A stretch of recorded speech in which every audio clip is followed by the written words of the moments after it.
Hello friends, you are most welcome in physics in easy way. मित्रों, physics in easy वे में आपका बहुत बहुत स्वागत है। मित्रों, यदि आप हमारे वीडियो क्लिप को नियमित रूप से देख रहे हैं तो इस समय हम एग्रीकल्चर फिजिक्स में चैप्टर 6 पढ़ा रहे हैं, जिसमें एक समान वृत्तीय गति, उपग्रहों की गति तथा पलायन वेग है। एक समान वृत्तीय गति में हमने पिछले वीडियो क्लिप में रैखिक वेग इक्वल टू कोणीय वेग इंटू वृत्ताकार पथ की त्रिज्या को देख लिया था। आज हम एक नए टॉपिक को लेकर के आए हैं जिसका नाम है अभिकेंद्र त्वरण।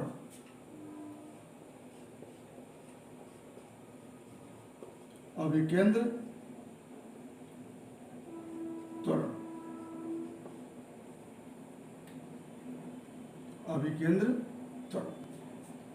मित्रों, यदि कोई पिंड वृत्ताकार पथ पर गति कर रहा होता है तो उसके वेग में लगातार परिवर्तन होता रहता है।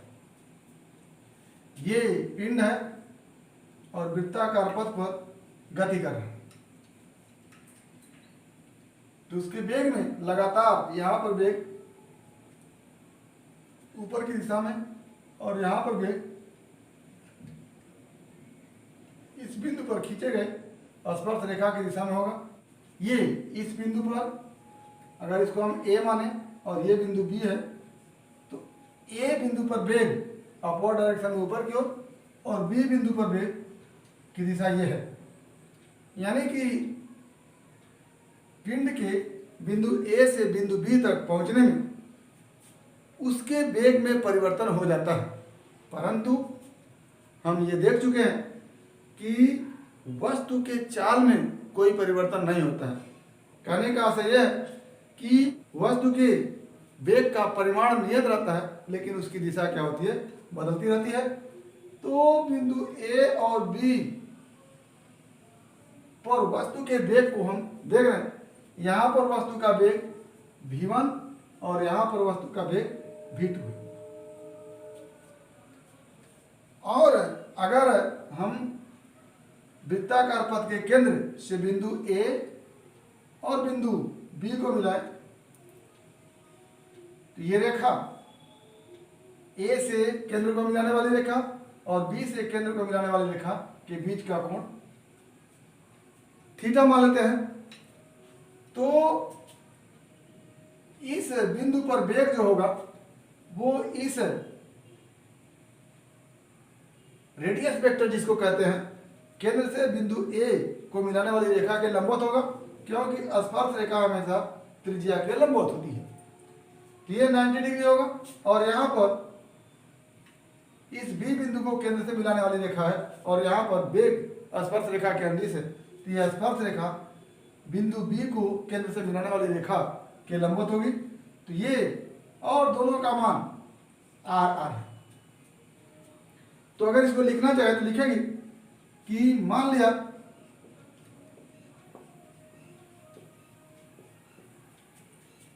वृत्ताकार पथ पर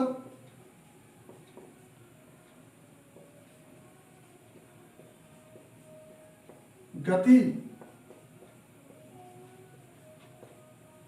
कर रहे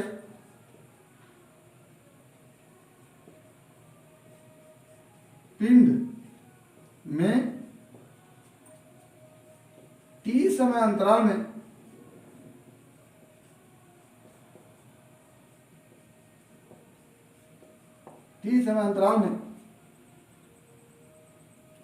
कोणीय विस्थापन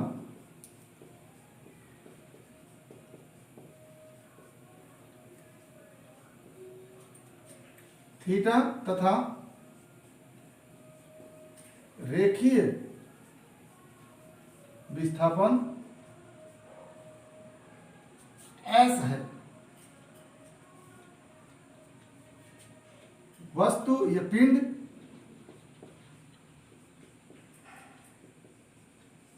की प्रारंभिक स्थिति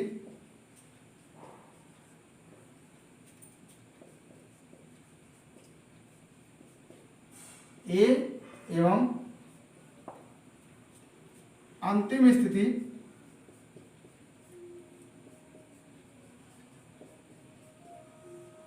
बी है। बिंदु ए पर पिंड का वेग v1 तथा बी पर वेग v2 है। वृत्ताकार पथ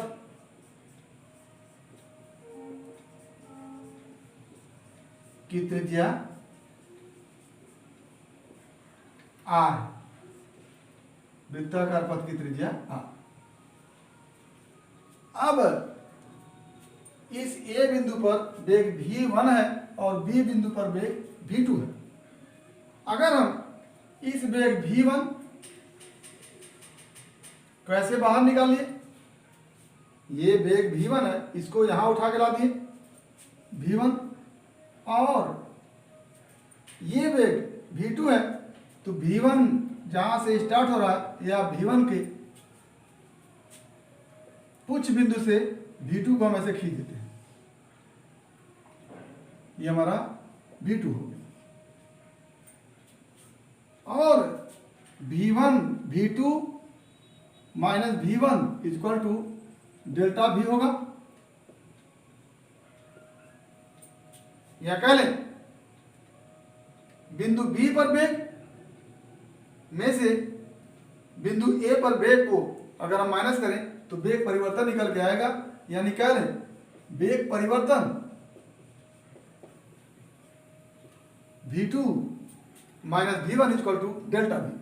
और यहां से अगर हम देखना चाहें तो ये जो होगा हमारा डेल्टा v होगा। अगर हम इस v1 को देख रहे हैं कि इस लाइन पर लंब है और इस v2 को देख रहे हैं इस लाइन पर लंब है, यदि CA पर लंब और CB पर लंब v1 एवं v2 है और CA तथा CB के बीच का कोण थीटा है, तो क्या लिखेंगे, यदि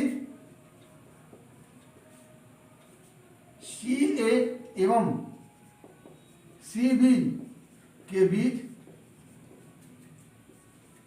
का कोण थीटा है तो CA पर लंब v1 तथा CB पर लंब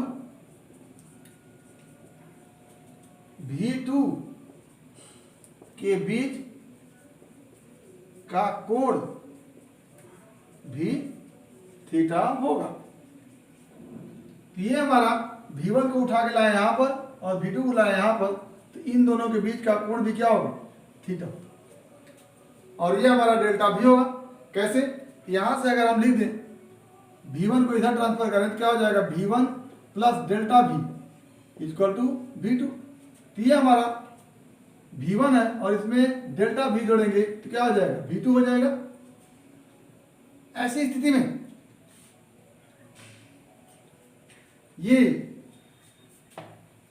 अब हमारे पास ये डेल्टा v है, ये v1 है और ये v2 है। अगर हम केवल परिमाण को देखें तो ये डेल्टा v का परिमाण होगा और ये इसको हम यहाँ पर O लिख देते हैं, P लिख देते हैं और Q लिख देते हैं। तो ये QP या PQ का परिमाण डेल्टा v, OP का परिमाण v1 और OQ का परिमाण v2। ये v1 और v2 के परिमाण जो है सेम है, वैल्यू सेम है, तो v1 और v2 के परिमाण सेम है और ये डेल्टा v है। अगर इस त्रिभुज के देखें तो ये r है, ये r है, दोनों के बीच का कोण थीटा है और ये हमारा AB है। यहां पर देखें तो ये अगर परिमाण को माने तो ये क्या हो गया, v2 और ये क्या हो गया, v1। दोनों क्या है, सेम है, तो उसको हम v लिख देते हैं।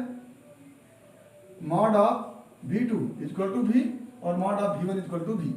तो ये v हो गया, ये v हो गया, ये डेल्टा v और दोनों v के बीच का कोण थीटा है।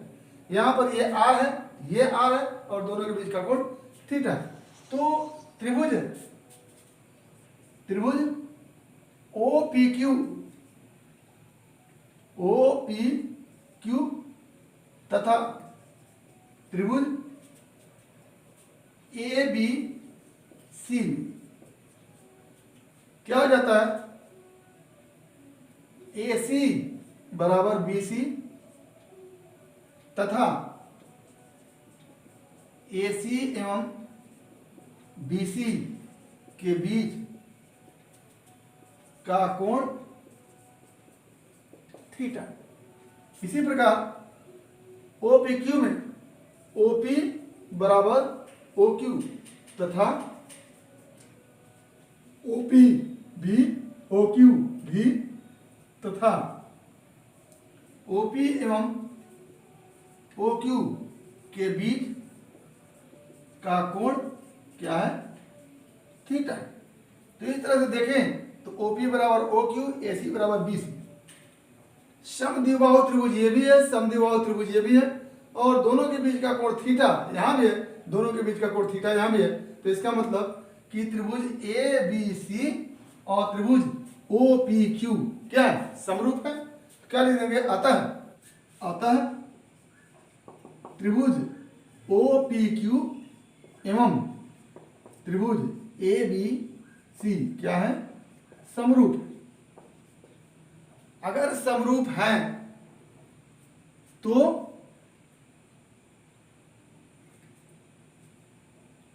ये डेल्टा भी अपान भी इक्वल टू, या कह लें PQ अपान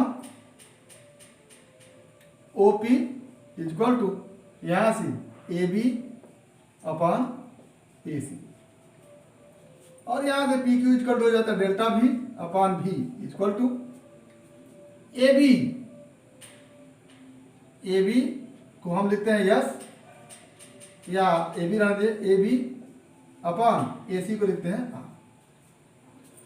अब ये हमारा AB है और ये आर्क चाप AC है, और AC का मान क्या लिखे हैं, F लिखे हैं। तो अगर हम थीटा का मान अत्यंत छोटा कर दें तो ये जो चाप है वो AB के बराबर हो जाएगा। क्या लिखेंगे, यदि थीटा अत्यंत छोटा हो तो AB बराबर S के होगा, AB बराबर S के होगा, या AB बराबर S होगा। अब AB बराबर अगर S है तो लिखेंगे delta V upon V equal to AB S upon R। और ये S क्या है, A से B तक की दूरी है, और दूरी बराबर आप जानते हैं 4 गुणे समय होता है। तो आप लिख सकते हैं delta V upon V equal to दूरी 4 गुणे समय बटा R।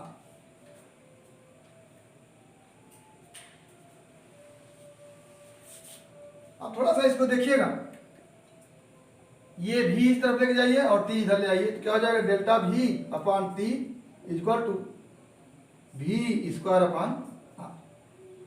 और डेल्टा V अपान T क्या है, त्वरण है, A equal to V square upon R। ये हमारा अभिकेंद्र त्वरण हो गया। तो यहां से अभिकेंद्र त्वरण का मान बन के आएगा V स्क्वायर अपान R। इसमें क्या आप देखें कि यदि कोई पिंड वृत्ताकार पथ पर गति करता है तो बिंदु दर बिंदु उसके वेग में परिवर्तन होता है, और उस वेग में परिवर्तन के कारण उसमें एक त्वरण उत्पन्न होता है, और उस त्वरण की दिशा केंद्र की ओर होती है। उसी त्वरण को हम क्या कहते हैं, अभिकेंद्र त्वरण कहते हैं। और अभिकेंद्र त्वरण का जो मान हमने अभी देखा A equal to V square by R होता है। तो क्या लिखेंगे कि यदि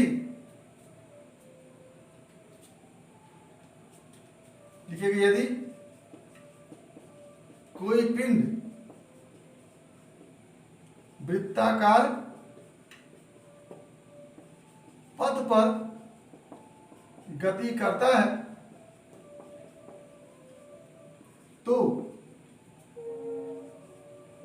वेग में परिवर्तन होता है जिसके कारण पिंड में त्वरण उत्पन्न होता है जिसकी दिशा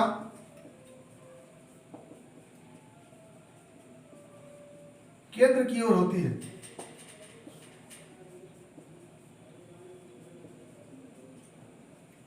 और इस त्वरण का मान A इक्वल टू यहां से v स्क्वायर अपान r होता है। तो इतना तो हम पहले ही बता चुके थे कि यदि कोई वस्तु वृत्ताकार पथ पर गति करती है तो उसके वेग में परिवर्तन पथ के प्रत्येक बिंदु पर होता रहता है और उस वेग में परिवर्तन के कारण उसमें त्वरण उत्पन्न होता है और उस त्वरण की दिशा वृत्ताकार पथ के केंद्र की ओर होती है। और उस त्वरण का मान आज हमने देख लिया। इसको कैसे देखा कि A पर वेग v1 था, B पर वेग v2 था। v1 और v2 के बीच का जो वेग परिवर्तन है उसको हमने v2 माइनस v1 के रूप में देखा, v2 minus v1 equal to delta v के रूप में देखा। और इस वेग से संबंधित वेक्टर v को v1 को यहाँ रखा और v2 को यहाँ लेकर गया और डेल्टा v इसको दिखा हमने। अब यह त्रिभुज OPQ था और यह त्रिभुज ABC है। दोनों त्रिभुजों में एक कोण बराबर है और दोनों त्रिभुजों में दो भुजाएं बराबर हैं। तो ये दोनों त्रिभुज समरूप त्रिभुज हो गए। और समरूप त्रिभुज में आप जानते हैं कि एक भुजा बटे दूसरी भुजा इक्वल टू एक भुजा बटे दूसरी भुजा होती है। तो PQ upon OP equal to AB upon AC हो गया। PQ को आप डेल्टा V लिखें बटा V इक्वल टू AB बटा R हो गया। और AB क्या है? ये एक जीवा है। अगर थीटा का मान अत्यंत छोटा कर दें तो ये जीवा जो है चाप के बराबर हो जाएगी। यानी AB की जगह आप क्या लिख सकते हैं? S लिख सकते हैं। S जो होता है वो रेखीय विस्थापन होता है, उसको आप रेखीय वेग गुणे समय लिख सकते हैं। तो delta V upon T equal to V square upon R और डेल्टा V वेग परिवर्तन बटे समय बराबर क्या होता है? त्वरण होता है। तो त्वरण A equal to V square upon R हो गया। तो इस तरह से हमने देखा कि वृत्ताकार पथ पर गति कर रहे पिंड के लिए त्वरण का मान A equal to V square upon R होता है और उसकी दिशा हमेशा केंद्र की ओर होती है। तो ये हमारा अभिकेंद्र त्वरण हो गया। अब इसी से संबंधित अभिकेंद्र बल,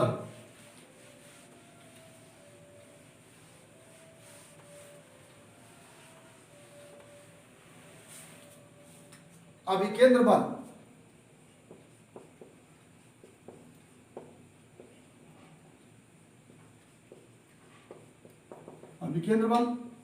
अभिकेंद्र बल का मतलब यह हुआ कि यदि कोई पिंड वृत्ताकार पथ पर गति कर रही होती है तो उसमें एक त्वरण होता है जिसकी दिशा केंद्र की ओर होती है, इसलिए उसको कौन सा त्वरण कहते हैं? अभिकेंद्र त्वरण कहते हैं। और जहां अभिकेंद्र त्वरण है या कह ले जहां त्वरण है तो वहां पर बल निश्चित रूप से होता है।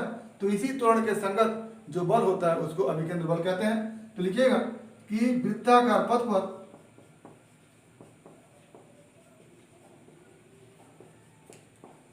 गति कर रहे पिंड में केंद्र के अनुदिश त्वरण होता है जिसे अभिकेंद्र त्वरण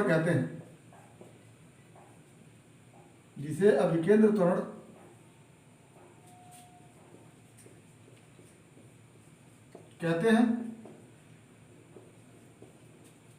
इसका मान A बराबर V स्क्वायर अपान R होता है। इसी त्वरण के संगत पिंड को वृत्ताकार पथ पर गति के लिए एक बल की आवश्यकता होती है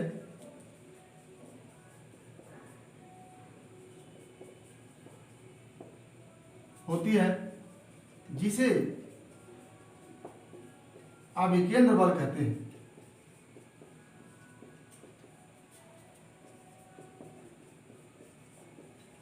हैं। अतः अभिकेंद्र बल बराबर अभिकेंद्र त्वरण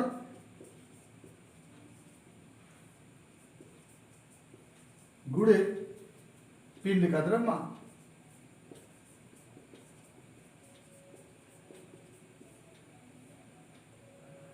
बल बराबर आप लिखते हैं F बराबर m इंटू ए, तो क्या हो जाता है F C अभिकेंद्र त्वरण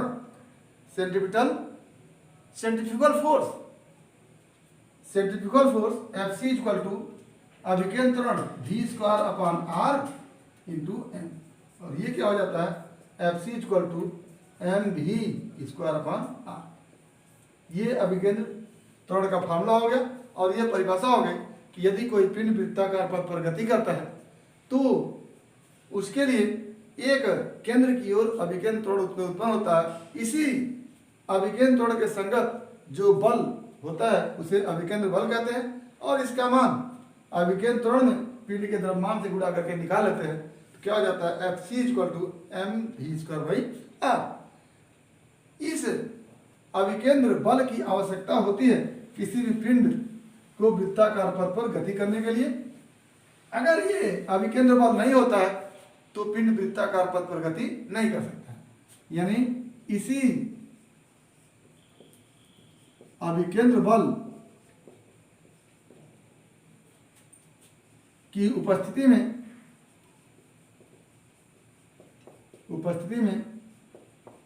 पिंड वृत्ताकार पथ पर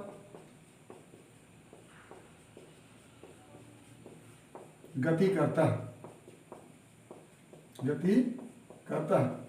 यदि अभिकेंद्र त्वरण न हो तो if F C equal to 0 then तो पिंड वृत्ताकार पथ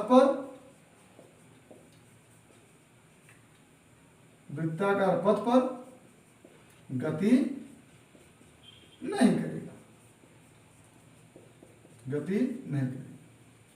जैसे आप किसी पिंड को किसी डोरी से बांध करके ऐसे घुमाते हैं तो आपके हाथ के द्वारा उस पिंड पर डोरी के सहारे एक बल लगाया जाता है। वही बल कौन सा बल है? अभिकेंद्र बल है। इसी अभिकेंद्र बल की उपस्थिति में पिंड वृत्ताकार पथ पर गति करता है। यदि आप डोरी से पिंड को बांध कर घुमा रहे हैं और अपने हाथ से डोरी के सहारे पिंड पर अगर बल न लगाएं तो पिंड वृत्ताकार पथ पर नहीं घूमेगा।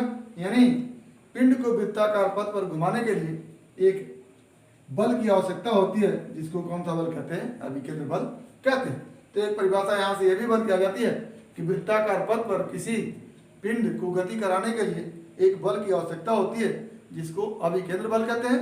और इसी अभिकेंद्र बल के बराबर परंतु इसके विपरीत दिशा में एक और बल होता है जिसको अपकेंद्र बल कहते हैं। न्यूटन का थर्ड लॉ ये बताता है कि किसी भी बल के बराबर परंतु विपरीत दिशा में प्रतिक्रिया बल लगता है। तो चूंकि अभिकेंद्र बल जो होता है वो वृत्ताकार पथ पर गति कर रहे पिंड पर केंद्र की ओर बल लगता है, तो इसी बल के बराबर परंतु विपरीत दिशा में एक और बल की संकल्पना की गई है जिसको अपकेंद्र बल कहते हैं। और ये अपकेंद्र बल वास्तव में इस अभिकेंद्र बल की वजह से उत्पन्न होता है, इसलिए इसको छद्म बल भी कहते हैं।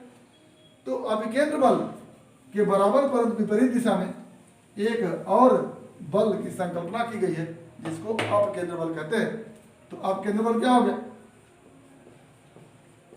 अपकेंद्र बल क्या होगा, अभिकेंद्र बल के बराबर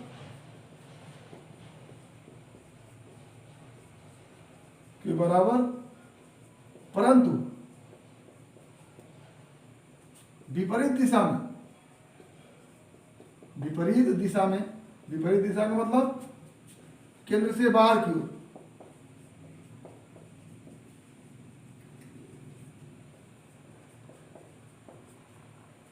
विपरीत दिशा में एक अन्य बल की संकल्पना की गई है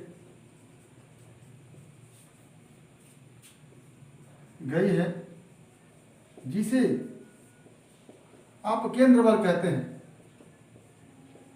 अपकेंद्र बल कहते हैं। यह अपकेंद्र बल जो होता है वो अभिकेंद्र बल के बराबर होता है। तो कहेंगे अपकेंद्र बल बराबर अभिकेंद्र बल बराबर mv²/r, जहाँ m क्या है, पिंड का द्रव्यमान है, v रेखीय वेग है और r वृत्ताकार पथ की त्रिज्या है। तो इस तरह से हमने आज अभिकेंद्र त्वरण को देखा, अभिकेंद्र त्वरण का मान a = v²/r को देखा, अभिकेंद्र बल को देखा, अभिकेंद्र बल के मान mv²/r को देखा और इसी के बराबर परंतु विपरीत दिशा में एक और बल की संकल्पना की गई जिसको अपकेंद्र बल कहते हैं। तो इसका मान भी अभिकेंद्र बल के बराबर होता है, परंतु दिशा क्या होती है, केंद्र से बाहर की ओर होती है। तो अपकेंद्र बल बराबर अभिकेंद्र बल बराबर mv²/r। दिशा की बात करेंगे तो जब अभिकेंद्र बल वृत्ताकार पथ के केंद्र की ओर लगता है तो अपकेंद्र बल वृत्ताकार पथ के केंद्र से बाहर की ओर लगेगा। तो ये हमने कुछ टॉपिकों को आज देखा। उम्मीद करते हैं कि आपको समझ में आया होगा। अगर किसी प्रकार की कोई समस्या हो तो आप YouTube चैनल के कमेंट बॉक्स में कमेंट करके या फिर हमसे व्यक्तिगत रूप से व्हाट्सएप नंबर पर संपर्क करके आप अपनी समस्या का समाधान करेंगे और हमारे YouTube चैनल को सब्सक्राइब कर लेंगे ताकि इस तरह का हर वीडियो क्लिप आप तक बिना किसी रिकॉर्ड के पहुंच सके। इस तरह का वीडियो क्लिप आप तक बिना किसी रिकॉर्ड के पहुंचे। तो आज बस इतना ही। अगला टॉपिक अगले वीडियो क्लिप में। एक बार फिर आपके भविष्य के लिए बेस्ट ऑफ लक। धन्यवाद।